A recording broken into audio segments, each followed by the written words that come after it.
How do I keep my energy going? Look, I think the big things early on and ongoingly have been paying attention to my humanity. Yeah, I think it's been quite helpful for me to realise that I didn't just need God. You know, you get that kind of super spirituality where all I need is God, and you know that my life will be fine if I just keep close to Him and it'll all work out. We do need food, and interestingly in the garden too, it wasn't good that man was alone. Adam had unfettered access to God, and God says that's not good. You need someone else. So I find those things interesting, which means that you need more than just a spiritual walk and deep, rich growth with the things of Christ. They are fundamental and critical. So all the classic habits of Bible reading, prayer have been important to me. But other things have been important as well through the journey. And I think particularly early on in church planting where everything's new, I've said this often, but there's a particular kind of stress that comes when things are new and your livelihood, your life depends on this church actually working. You've got the whole pressure around that's different from just normal ministry. In those contexts, I worked hard to take charge of my diary. So I was very intentional about managing the way my week worked, allocating times for various activities, diarising them, and working to kind of keep a pattern to my week. So the week routine was important. In that week routine, I worked hard to make sure I had good exercise,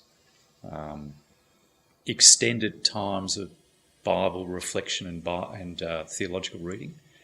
One of the most helpful things for me was every Wednesday morning for years, I would go through till midday with a pattern of working on Greek, doing some theological reading, working through Calvin's Institutes again.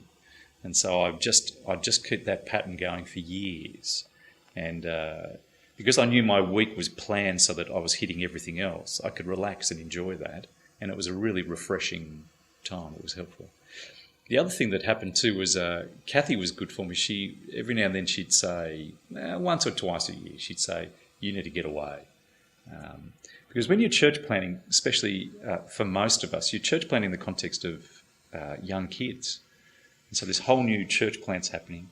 Your family's expanding with all that early stage of intense work with kids and so on. And your wife is stretched and it's all very, very full on.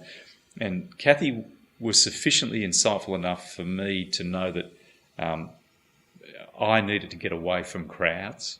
And so she'd send me off for 2 days. And it was interesting, just 2 days away on my own, Bible, book, notebook, was a huge shot in the arm. And so just on occasion, maybe once or twice a year I'd do that thing. I'm thinking about how crucial Kathy is. She keeps coming up in the conversation. Is your means of keeping yourself available and energised for the work also dependent on somebody else helping you do that? So, like, you've got to be in partnership. Kathy is going to have a mind for you being healthy and energised as well. Yeah, hugely. Your wife, God intends to be a helper, suitable. Someone who can be alongside you in the work. And partly being alongside is being someone who knows you, who can actually speak into your life in a very personal way that others can't. So, yeah, absolutely. And cultivating that kind of relationship. I know of some guys who, each week they'd have an hour and a half with their wife, planning their week, working out their diary, sorting through things. Kathy and I never managed that, but we'd have those conversations that were helpful. It also sounds too like you've discovered the power of saying no. As you sort of sorted your diary, you said you got control of your diary. With so much pressure to achieve things in the first year of church planning, how did you find the strength to say no to things that just seem so urgent? Yeah, good question.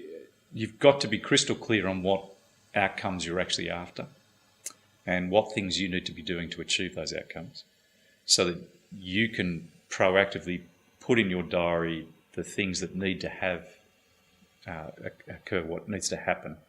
If you proactively put those things in your diary, then you can identify where there's freedom to do the spontaneous response to need thing, but also when you can say, look, my diary's full, I can't fit that in now. If you work out your priorities, then you can diarise well and you can know what to say yes and no to.